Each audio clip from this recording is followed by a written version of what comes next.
राधे राधे दोस्तों, आइए हमारे चैनल अलौकिक श्रद्धा में आपका स्वागत है। आज हम इस वीडियो में गुप्त नवरात्रि के 7वें और 8वें दिन की कथा सुनेंगे। तो आइए शुरू करते हैं माघ गुप्त नवरात्रि के 7वें और 8वें दिन की कथा। 7वें दिन की कथा हम माता धूमावती की कथा सुनेंगे। तो माता धूमावती मनोकामना पूर्ति के लिए इन महाविद्या से प्रार्थना करनी चाहिए। महाविद्या धूमावती के प्रति से संबंधित कथाएं भी अनूठी पहल की एक कथा के अनुसार जब देवी सती ने अपने पिता के यहाँ अग्नि में कूदकर स्वयं को जलाकर भस्म कर दिया था, तब से उससे निकलने वाली धुआं के कारण माता का नाम धूमावती पड़ा। यानी महाविद्या धूमावती के रूप में देवी सती का ही स्वरूप है। कथा के अनुसार जब एक बार देवी पार्वती भगवान शिव के साथ हिमालय पर्वत पर रह रही थी, तब उन्हें बहुत जोरों की भूख लगी। भगवान शिव के कहने से मुझे भूख लगी है, कृपया मेरे लिए भोजन का प्रबंध किया जाए। तो भगवान शिव कहने लगे कि देवी, अभी का भोजन का कोई प्रबंध नहीं हो सकता।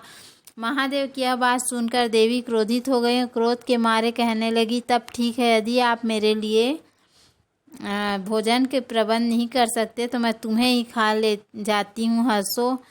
और भगवान शिव को ही निगल गई। अब भगवान शिव की संरक्षक परिपालक है, तब देवी की इस लीला में सम्मिलित हो गए। तब भगवान शिव ने उन्हें अनुरोध किया कि मुझे बाहर निकालो। भगवान शिव के बार बार अनुरोध करने पर भी उन्हें निकाल दिया। अब भगवान शिव देवी के मुख से बाहर तो निकल गए, लेकिन भगवान शिव ने देवी को श्राप दे डाला कि कहने लगे कि हे देवी, तुमने मुझे अपने पति को निगल लिया, इसलिए आज और अभी से तुम एक विधवा के रूप में रहो। क्यों तभी से महाविद्या धूमावती विधवा के रूप में रहती हैं और उन्हें इसी रूप में पूजा भी जाता है। महाविद्या धूमावती के स्वरूप की बात करें तो श्वेत वस्त्र धारण करती हैं, इनके खुले केस हैं, हाथ में शुभ धारण किए हुए, इनका वाहन कवच है। इसलिए सुहागिन महिलाओं को प्रकट रूप मंत्र की पूजा नहीं करनी चाहिए, न ही उन्हें भोग वगैरह अर्पित करना चाहिए। आज के दिन केवल मानसिक पूजा कर उनका ध्यान रखकर उनसे क्षमा याचना कर सकते हैं और अपने प्रार्थना कर सकते हैं। महाविद्या धूमावती दरिद्रता को दूर करती हैं, रोग कष्ट को मिटाती हैं और क्रोध को भी शांत करती हैं। वह अकेली हैं, उनके समान कोई दूसरी शक्ति नहीं और यह अजय है, अर्थात उनको कोई जीत नहीं सकता। कि चंड मुंड और शुंभ निशुंभ प्रसंग में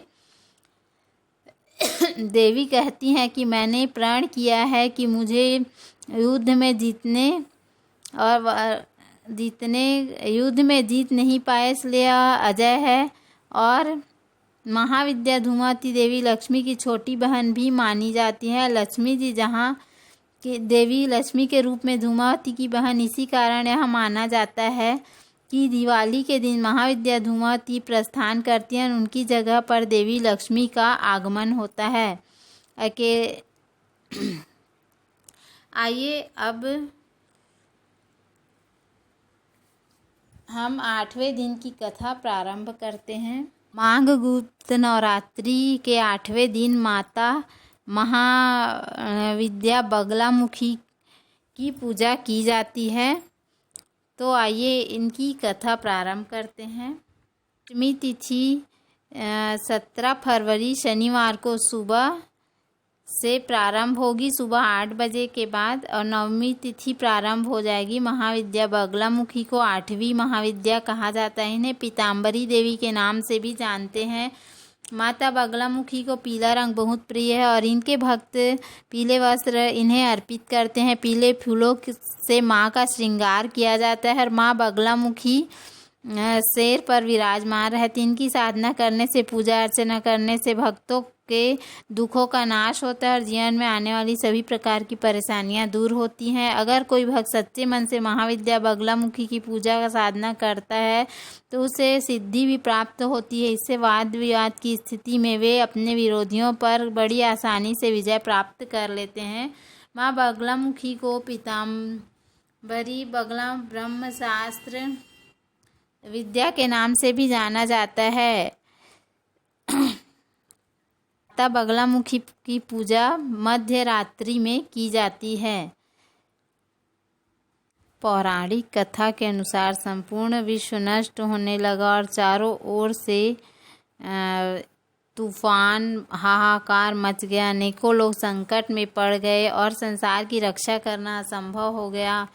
यह प्रचंड तूफान सब कुछ नष्ट भ्रष्ट करता हुआ आगे ही बढ़ता जा रहा था, जिसे देखकर स्वयं भगवान विष्णु भी चिंतित हो गए। इस समस्या का कोई हल ना पाकर वह भगवान शिव को स्मरण करने लगे। तब भगवान शिव ने प्रकट होकर उनसे कहा कि शक्ति के अलावा कोई और अन्य इस विनाश को नहीं रोक सकता, इसलिए आप उनकी शरण में जाए। तब भगवान विष्णु ने हरिद्रा सरोवर के निकट पहुंचकर कठिन तपस्या की। भगवान विष्णु की तपस्या से महात्रिपुर सुंदरी को प्रसन्न किया और देवी शक्ति उनकी साधना से सौराष्ट्र क्षेत्र की हरिद्रा झील में जल क्रीड़ा करती महापीत देवी दिव्य तेज प्रकट हुआ और इस समय चतुर्दशी की रात्रि को देवी बगलामुखी के रूप में प्रकट हुई। त्रिलोक स्तंभ महाविद्या भगवती बगलामुखी ने फिर प्रसन्न होकर श्री विष्णु को इच्छित वरदान दिया। तब कहीं जाकर सृष्टि का विनाश रुक पाया।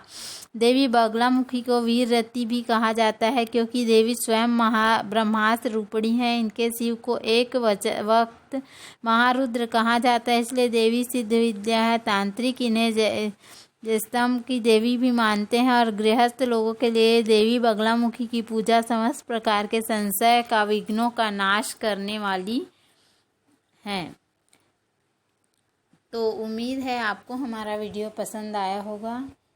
यदि हमारा वीडियो पसंद आए तो वीडियो को लाइक करें, चैनल को सब्सक्राइब करें और यदि हमारा वीडियो पसंद आए तो वीडियो को लाइक और सब्सक्राइब करना बिल्कुल ना भूलें। धन्यवाद। राधे राधे।